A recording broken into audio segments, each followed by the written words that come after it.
Olá a todos que acompanham a gente nessa live do canal Fritoral no YouTube. Eu sou Luiz Araújo Santos e mediarei essa roda de conversa com o jornalista e escritor Jason Tércio, que falará sobre Mário de Andrade e a Semana de Arte de 1922. Lembrando que esse encontro encerra a 18ª Off Flip, comemorando 21 de agosto como dia oficial do Caminho do Ouro. O foco de nossa conversa hoje será a ideia do moderno no Brasil, caminhos e impasses. Alô pessoal, a todos vocês ligados nessa live, estamos aqui com o jornalista e escritor Jason Tércio, com atuação na mídia de jornais e revistas brasileiros, com passagem pela BBC em Londres. Tércio é autor de várias obras, entre as quais a biografia de Rubens Paiva, organizador de uma antologia de crônicas e outros escritos do jornalista Carlinhos de Oliveira, além de ser o autor da mais recente biografia sobre Mário de Andrade. Oi, Tércio, legal ter você aqui com a gente. Muito obrigado, é um grande prazer estar aqui participando da Off Flip, né, que vem sendo promovida, em Paraty pelo Domingos Moura e sua equipe. Eu quero dar meus parabéns a eles e também à própria cidade de Paraty, o patrimônio cultural da humanidade. Tércio, para tentar estabelecer um link entre um dos seus trabalhos e a Semana de 1922, o que levou o Mário às suas viagens a Minas Gerais, à Amazônia e ao Nordeste, itinerários de difícil percurso, principalmente no início do século XX, né?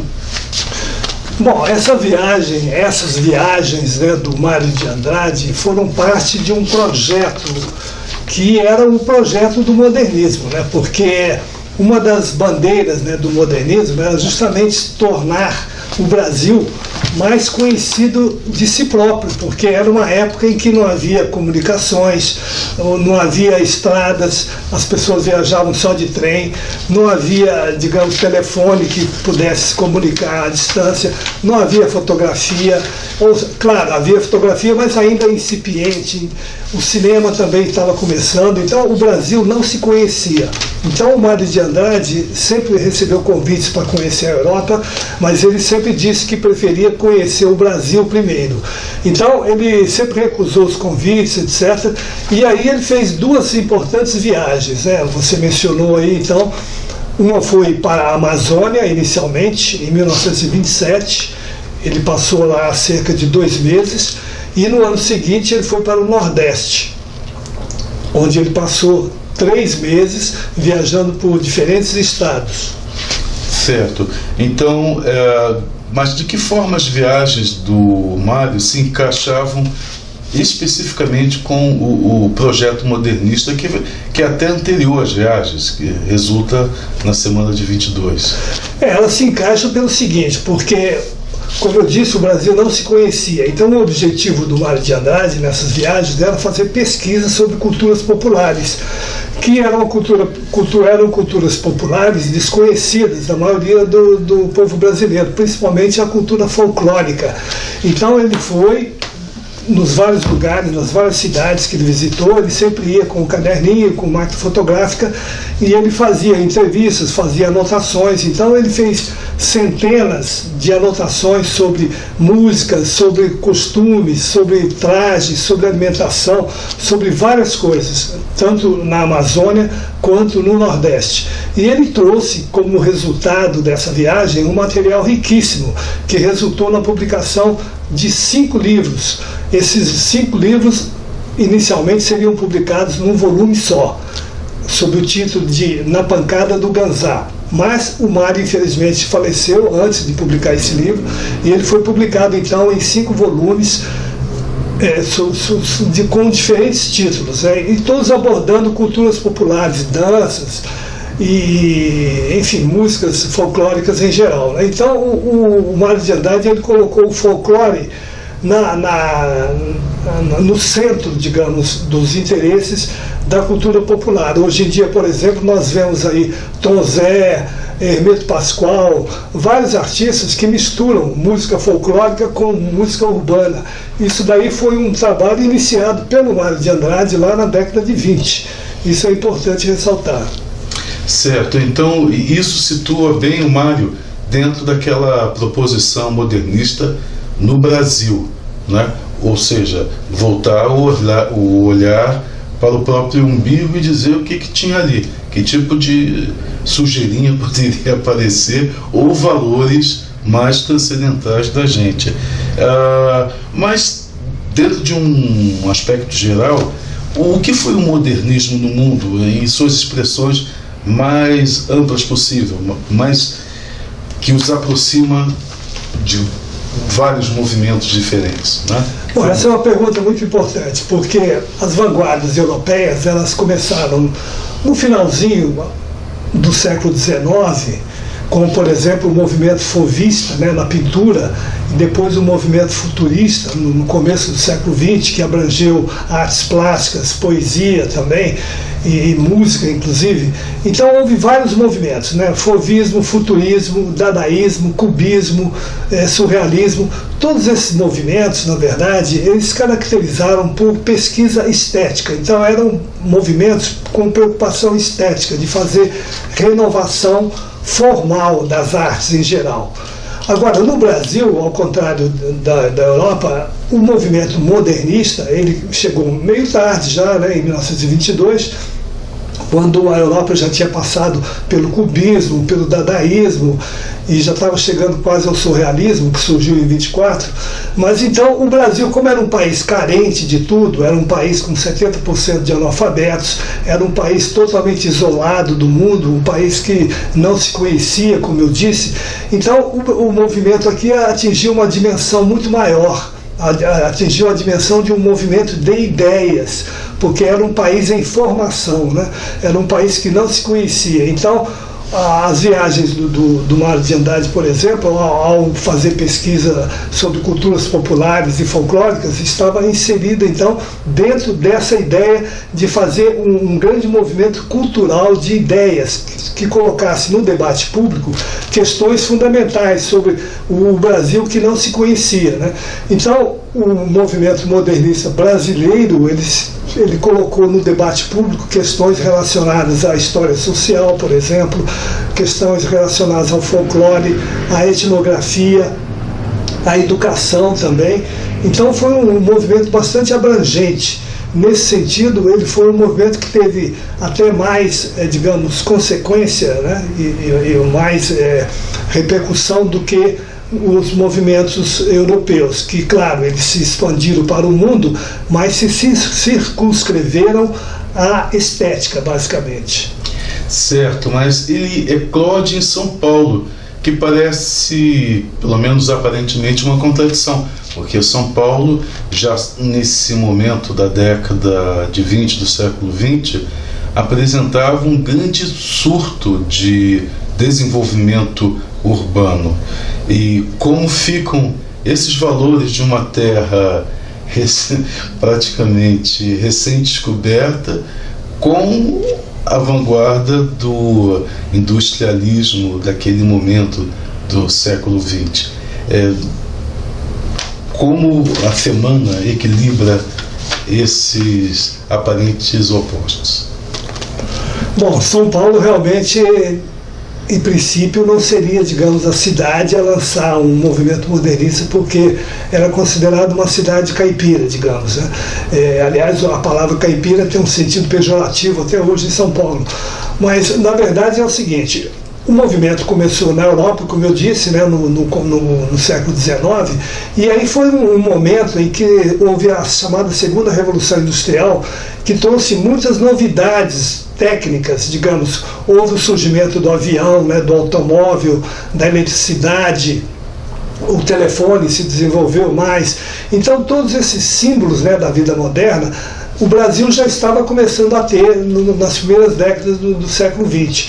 Agora, pela lógica, digamos, o Rio de Janeiro seria a cidade mais propensa, né, a lançar uma modernização cultural no Brasil, porque afinal era a capital federal, era a cidade que tinha o maior número de escritores e de artistas em geral, os melhores nomes, né, nessa área cultural estavam morando lá. Agora, acontece o seguinte, que esse grupo, claro que eles conheciam também o que acontecia na Europa, acompanhavam as renovações artísticas que ocorriam lá fora, mas não havia no Rio um grupo organizado e que pusesse em ação uma proposta de renovação cultural. E é isso que aconteceu em São Paulo, porque qualquer projeto que se queira colocar em prática é preciso que um grupo se organize, coloque no papel as propostas e coloque em ação aquilo. Então, no Rio, que estava muito envolvido também com as comemorações do centenário da independência, que no Rio de Janeiro foi uma grande festa popular, etc. Então os escritores não estavam muito ligados nisso. E aí em São Paulo ocorreu que um grupo, né, liderado por Mário de Andrade, Oswaldo de Andrade, de Cavalcante, Guilherme de Almeida, Menotti Del Pique, etc., conseguiu mobilizar um grupo, conseguir apoio financeiro também de alguns ricaços, e aí eles conseguiram realizar a Semana de Arte Moderna. Então, mas acontece o seguinte, a semana sozinha ela não seria suficiente para se deslanchar um movimento cultural, um movimento modernista. Foi o empenho, a dedicação e a organização desse grupo que conseguiu transformar um evento, o que seria um simples evento, num grande movimento, porque eles se tornaram militantes culturais, né? Eles colocaram em ação, entrando em contato com pessoas de várias regiões brasileiras, através de cartas, também participaram publicando artigos em jornal, fazendo palestra.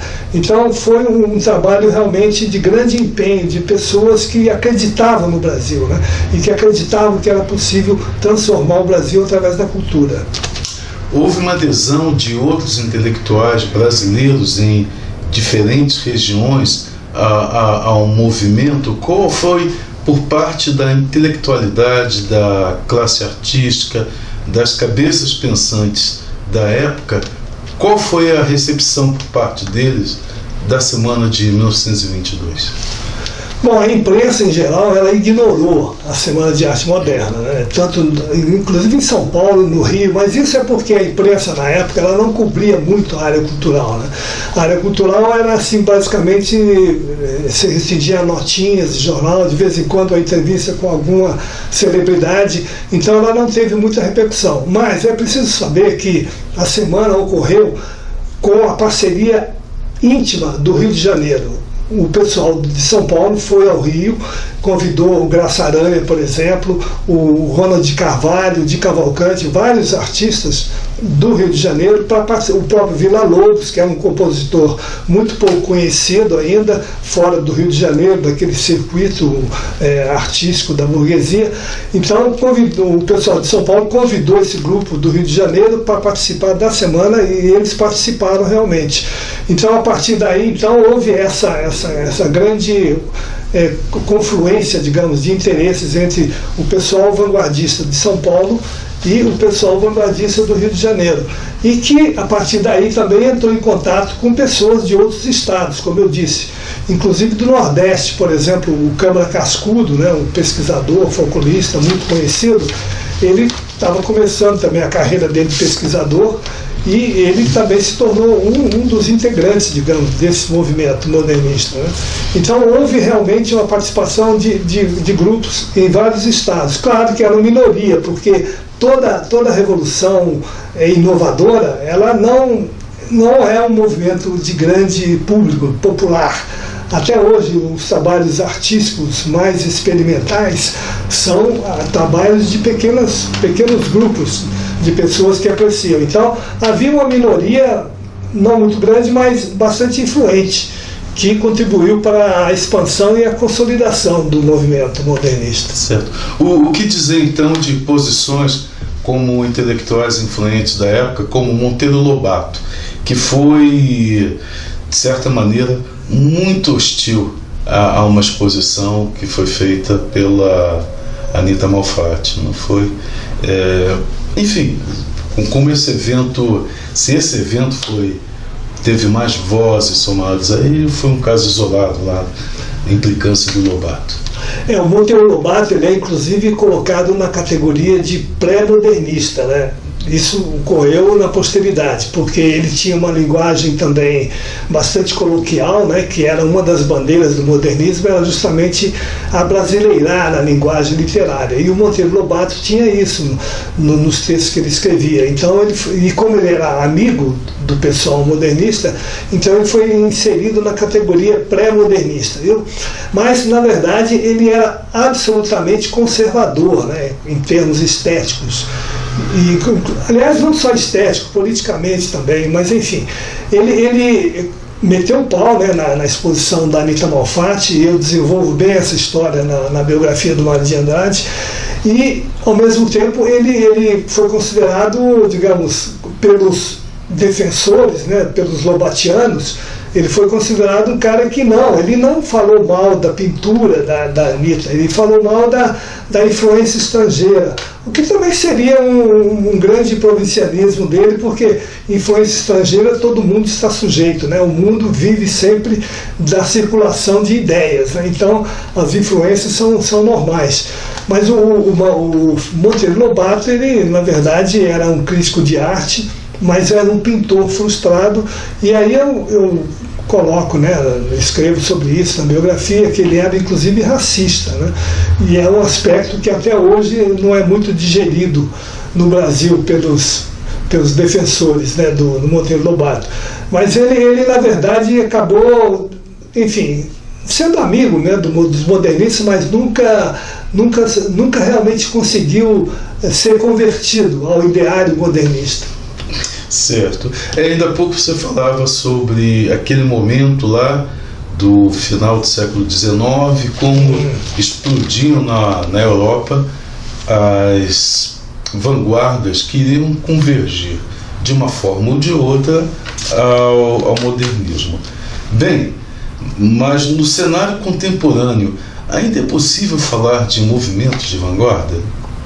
Bom, todo movimento de vanguarda ele é consequência de uma série de fatores, né? Não só culturais, fatores econômicos, fatores políticos, fatores sociais. Por exemplo, quando surgiram as vanguardas, estava havendo aquelas grandes transformações que eu falei, técnicas, tecnológicas e econômicas e também políticas, né?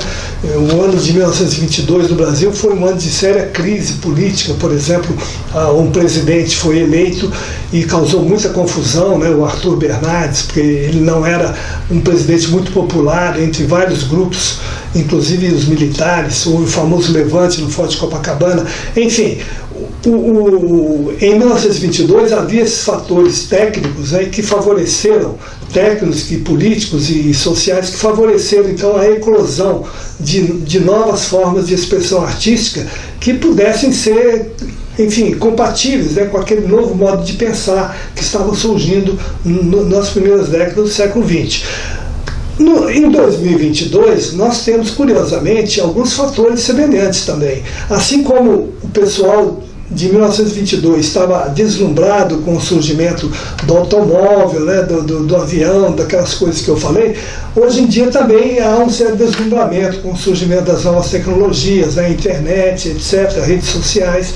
Então tudo isso também, que também alteraram o modo de viver, né, a forma de socialização das pessoas foi alterada também por essas novas tecnologias, né? E o mundo também está numa certa curva, né, digamos. Então, é impossível dizer, digamos, se as vanguardas estão todas esgotadas, porque o mundo ainda vai ter muitos séculos pela frente, né? Na verdade, há quem diga que a humanidade está ainda, né, na adolescência. Então, é impossível dizer que tudo vai continuar desse jeito, porque vanguarda não surge sempre. Se a gente observar, as vanguardas que surgiram no século XX, no começo do século XX, foram uma coisa também que demorou para acontecer, entende? Antes disso, demorou muito o movimento anterior de renovação artística. Então essas coisas surgem de modo imprevisível, surgem motivadas por diferentes fatores.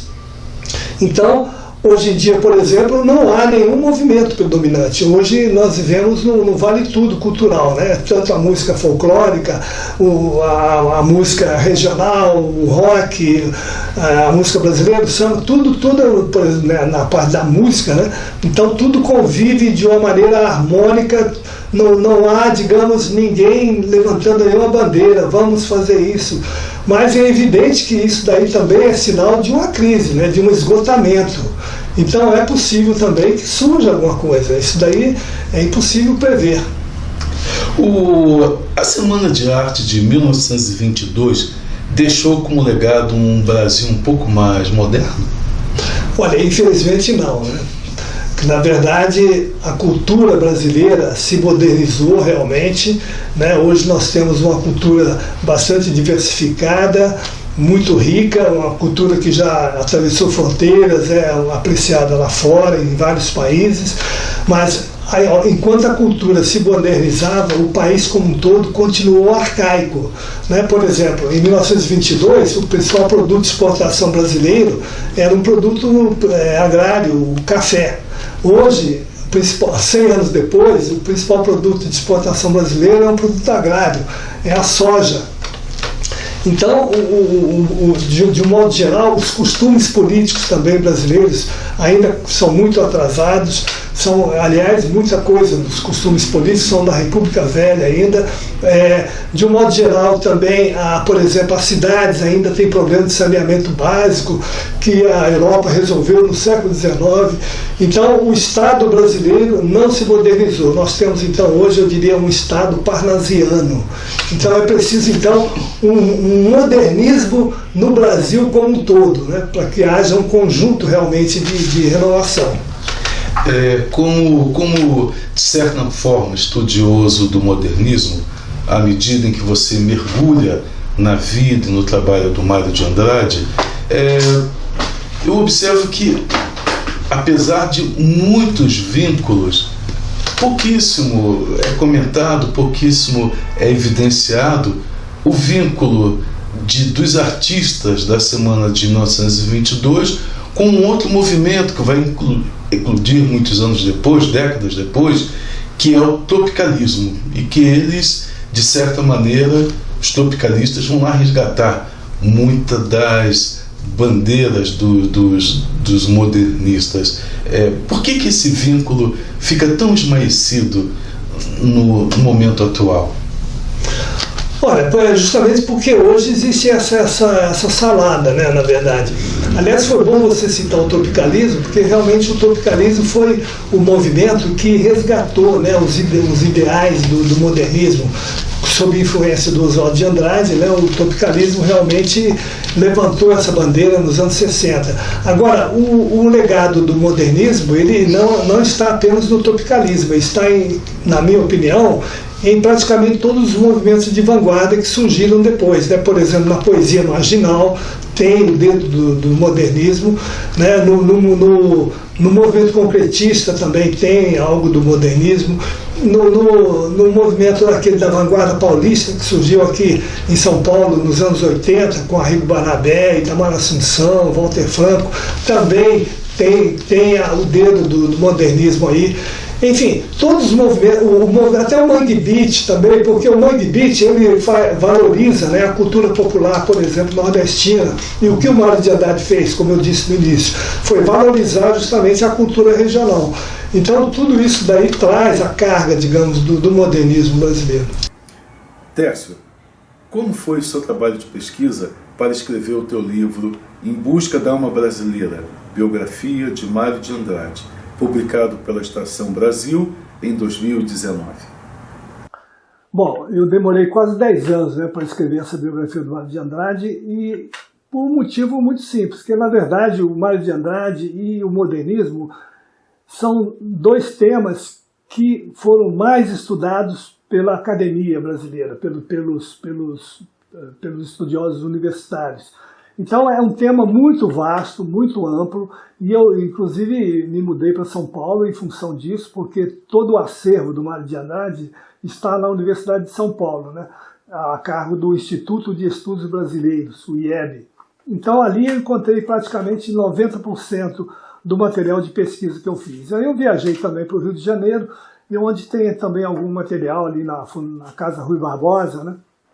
Mas foi um trabalho muito meticuloso, porque a história do modernismo, depois eu percebi, ela tem muitos erros, muitos vácuos, né, muitos buracos e também muitos erros. Por exemplo, a história de que os modernistas alugaram o municipal, né? Eles não alugaram, eles receberam aquilo como doação para fazer a apresentação lá. Outro equívoco, né, que a história do modernismo registra e que eu procuro corrigir na biografia é o de que os modernistas, que o modernismo foi um movimento elitista, né, capitaneado pela burguesia paulistana, o que não é verdade absolutamente.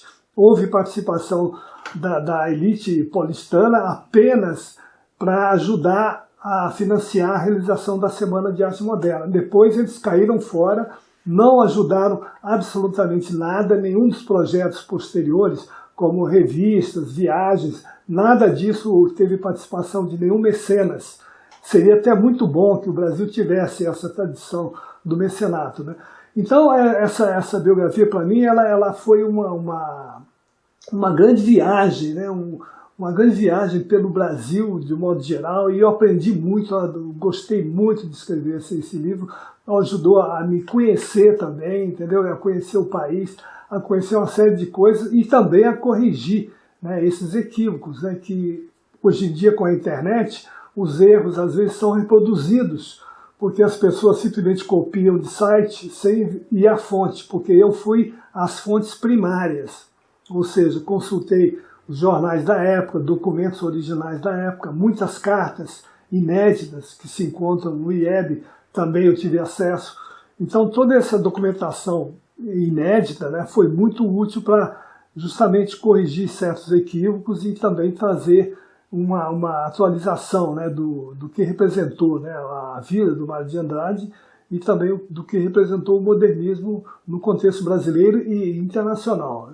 Você poderia citar mais um exemplo de uma dessas correções históricas, se isso chega a se desdobrar até no plano da academia, no plano de trabalhos acadêmicos? Um deles por exemplo, um dos equívocos que também se comete muito, é o de que o Oswald de Andrade, quando foi à Europa pela primeira vez, em 1912, ele era um jovem ainda imberbe, começando a trabalhar em jornalismo e tal, e aí a família dele, como ele era filho de família rica, a família dele financiou uma viagem de passeio mesmo dele para a Europa, ele passou lá cerca de 6 meses.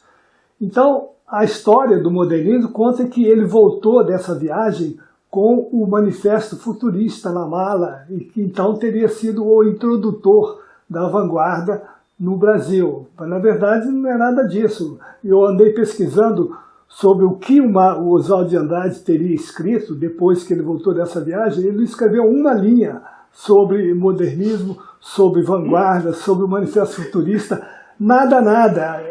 Ele, evidentemente, era um jovem de 20 e poucos anos, 22 anos, ele estava mais preocupado em farrear. Era a primeira vez que ele saía de casa, morava com a família, uma família meio repressora, então ele não estava absolutamente preocupado com mudança estética nenhuma. O Oswald de Andrade, na verdade, ele tinha um grande faro para conhecer, digamos, pessoas talentosas, né? Ele lançou, por exemplo, o Mário de Andrade.